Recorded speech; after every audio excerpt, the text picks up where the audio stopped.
ഒരു മനുഷ്യനെ കുറിച്ച് അള്ളാഹുവിന്റെ റസൂൽ ഈ ഉമ്മത്തിന്റെ അമീനാണെന്ന് പറഞ്ഞിട്ടുണ്ട്. അബു ഉബൈദത്തു ആമിർ ഇബ്നുൽ ജറാഹ് റളിയല്ലാഹുവിനെ കുറിച്ച്. അമീനുൽ ആം എന്ന് പറഞ്ഞാൽ ജനറൽ സെക്രട്ടറി എന്നാണ് അർത്ഥം. അപ്പൊ നമുക്ക് അമീൻ എന്നുള്ളതിന് വേണമെങ്കിൽ സെക്രട്ടറി എന്നർത്ഥം വെക്കാം. അബു ഉബൈദത്തു അമീനു ഹാദിഹിൽ ഉമ്മ. അബു ഉബൈദ ഈ ഉമ്മത്തിന്റെ സെക്രട്ടറി ആകുന്നു. പുന്നാര നബി തങ്ങൾ പറഞ്ഞു സല്ലല്ലാഹു അലൈഹി വസല്ലം, എന്തേ അബൂ ഉബൈദന്റെ പ്രത്യേകത? അബൂ ഉബൈദ റളിയല്ലാഹു അൻഹു യുദ്ധത്തിന് വേണ്ടി വന്നു. ശത്രുക്കൾ ഒരു പക്ഷത്തും മുസ്ലിങ്ങൾ മറ്റൊരു പക്ഷത്തും അണിനിരന്നിരിക്കുന്നു. ശത്രുപക്ഷത്തെ അബൂ ഉബൈദ റളിയല്ലാഹു അൻഹുവിന്റെ വാപ്പ ജറാഹുണ്ട്. മുസ്ലിം പക്ഷത്ത് അബൂ ഉബൈദയും ഉണ്ട്. വാപ്പാക്ക് തോന്നി ചെക്കനട് കിട്ടിയ തിരക്കടില്ലാന്ന് തോന്നി, ഒരു കൈ നോക്കാലോന്ന് തോന്നി. ഇത് മനസ്സിലാക്കിയ അബൂ ഉബൈദ മെല്ലെ അങ്ങോട്ട് മാറി നിന്ന് വാപ്പാനേറ്റ് വേണ്ടാന്ന് വിചാരിച്ചു. ജറാഹ് ഇങ്ങനെ നോക്കിയിട്ട് പറഞ്ഞു, അവിടെ ആ മറവില് നിക്കണ ഓനണ്ട് ഇറക്കിയായിരുന്നു. അവിടെ ആ മാറി നിക്കണേ ഒരു ചങ്ങായില്ലേ, ആ തെങ്ങിന്റെ മറവില് ഓനങ്ങട്ട് ഇറക്കിയായിരുന്നു. അപ്പൊ അബൂ ഉബൈദ റളിയല്ലാഹു അൻഹു അവിടുന്ന് ഒന്നും കൂടിയാണ് മാറി. ഇനിയിപ്പോ വാപ്പാനേറ്റ് നോക്കാനാവൂല എഴുതിയിട്ട് അതിൽ ഇറങ്ങണില്ല എന്ന് കണ്ടപ്പോ എന്റെ വാപ്പ എന്ന് പറഞ്ഞു മൂപ്പര്. വാപ്പാനെ വിളിച്ചിറങ്ങുന്നു എഴുതിയിട്ട് അബൂ ഉബൈദ വിചാരിച്ചു, സംഗതി ഇപ്പൊ എന്റെ വാപ്പാനെയാണ് വിളിച്ചയച്ചാലും ആള് മൂപ്പരനല്ലേ, ഇറങ്ങാനാവൂല തീരുമാനിച്ചു അവിടെ തന്നെ അന്ന്.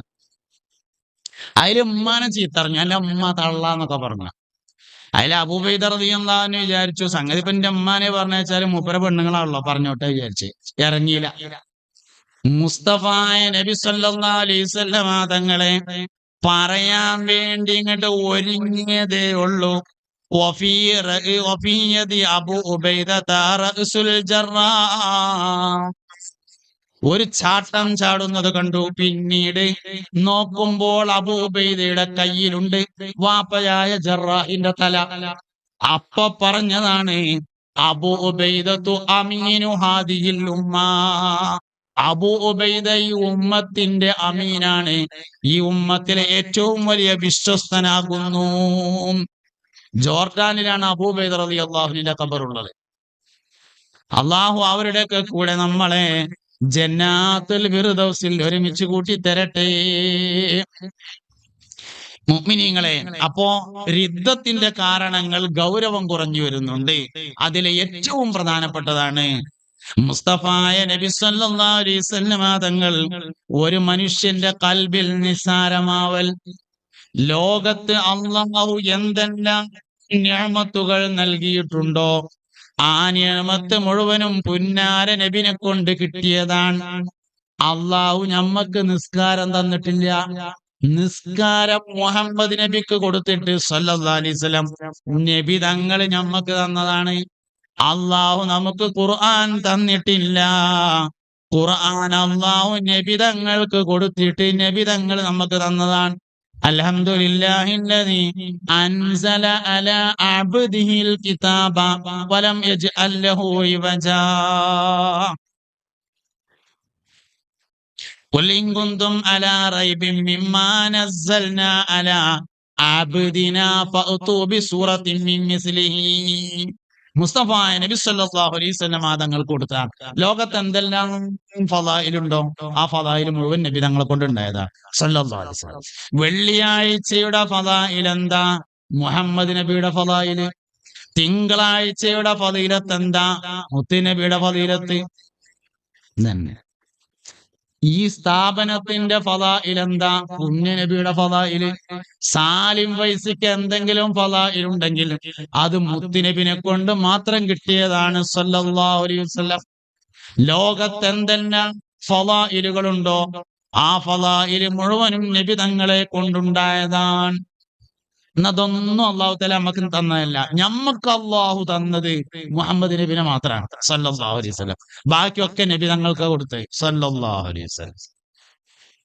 ഒറ്റ നിയമത്തെ നമുക്ക് തന്നിട്ടുള്ളൂ, അത് മുഹമ്മദ് നബിയാണ്. വമാ അർസൽനാക ഇല്ലാ റഹ്മതൻ ലിൽ ആലമീൻ. ഒറ്റ റഹ്മത്താണ് നമുക്ക് തന്നത്, ഒറ്റ നിഅമത്താണ് തന്നത്, ഒറ്റ ബറക്കത്താണ് നമുക്ക് തന്നത്. ബാക്കിയൊക്കെ ആ ബർക്കത്തോണ്ടുണ്ടായതാണ്. ബാക്കിയെല്ലാം ആ നിഅമത്തോണ്ടുണ്ടാക്കിയതാണ്. ബാക്കിയെല്ലാം ആ റഹ്മത്തോണ്ടുണ്ടായതാണ്. മുഹമ്മദ് നബി സല്ലല്ലാഹു അലൈഹി വസല്ലമ നമ്മുടെ കൽബിന്റെ ഭാഗമാവണം. അപ്പൊ പുണ്യ നബി സല്ലല്ലാഹു അലൈഹി വസല്ലമ തങ്ങളെ ഏറ്റവും കൂടുതൽ അടങ്ങാറാക്കിയ ഒരാളായിരുന്നു മുനാഫിക്കുകളുടെ നേതാവായ അബ്ദുല്ലാഹിബ്നു ഉബയ്യ് സുലൂൽ എന്ന് പറയുന്ന ആള്. എന്നാലോ എല്ലാ കാര്യങ്ങൾക്കും മുഅ്മിനീങ്ങളുടെ കൂടെ ഉണ്ടാവും. 5 വക്തിനും പള്ളിക്ക് വരും. യുദ്ധത്തിന് പോകുമ്പോ ഒപ്പം പോരും.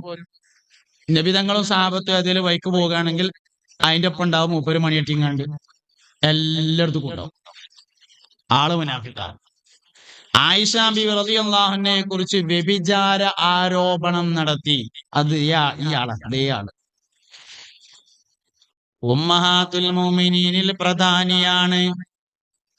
സയ്യിദത്തുന ആയിഷത്തു സിദ്ദീഖ റളിയല്ലാഹു അൻഹയുടെ പേരിൽ വ്യഭിചാര ആരോപണം നടത്തിയിട്ട് 10-14 ദിവസം മുഅ്മിനീങ്ങൾക്ക് അങ്ങാടിയിലേക്ക് ഇറങ്ങാൻ പോലും പറ്റിയില്ല. ലോക്ക്ഡൌൺ ആയിരുന്നു അവിടെ, കച്ചവടമൊന്നുമില്ല പീടികളില്. അങ്ങാടിയിൽ മുഅ്മിനീങ്ങളെ കണ്ടാൽ അസ്സലാമു അലൈക്കും എന്ന് പറയും, പിന്നെ അണഞ്ഞു കൂട്ടി പിടിച്ച് കരയും. അങ്ങനെ എല്ലാവർക്കും വിഷമായി. പൊന്നാര നബി തങ്ങൾ വീട്ടിലേക്ക് പോകുന്നില്ല.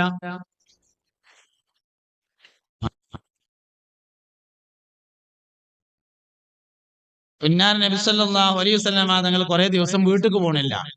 ജിബ്രീൽ അലൈഹിസ്സലാം വന്നിട്ട് തീരുമാനം അറിഞ്ഞിട്ട് പോകാന്ന് കരുതിയിട്ട് ജിബ്രീൽ അലൈഹിസ്സലാം വരുന്നില്ല. തീരുമാനം അറിഞ്ഞില്ല, പോണില്ല.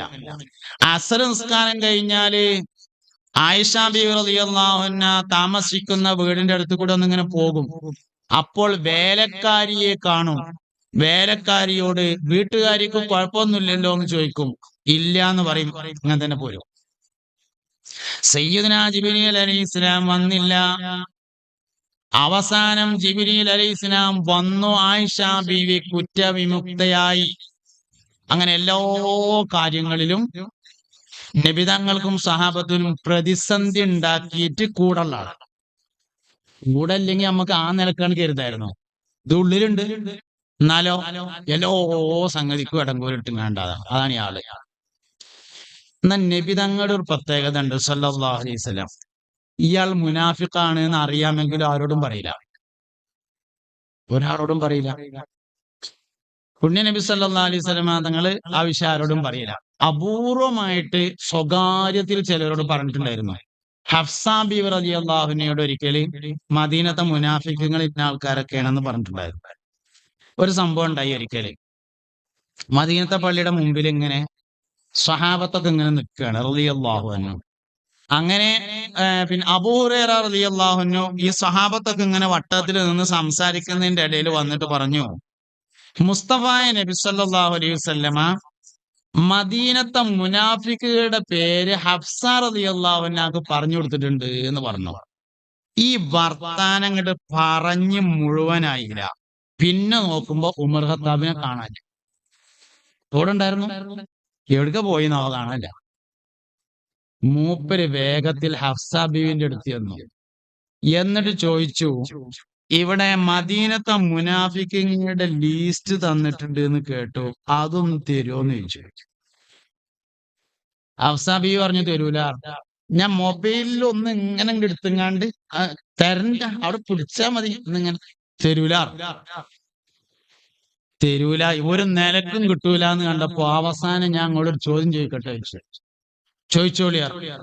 അപ്പൊ ചോദിച്ചു, ആയിൽ ഇന്റെ പേരുണ്ടോന്ന് ചോദിച്ചു. ഹഫ്സ ബീവി റളിയല്ലാഹു അൻഹ പറഞ്ഞു ഇല്ലാർന്നു. എന്നാ എനിക്ക് ആ ലിസ്റ്റ് വേണ്ടാർന്നു. അപ്പൊ മൂപ്പര് അത് തെരഞ്ഞു പോയത് അതിൽ ആരൊക്കെ ഉള്ളത് നോക്കാനല്ല, മൂപ്പരെ പേര് അതിലുണ്ടോന്ന് നോക്കാനാ.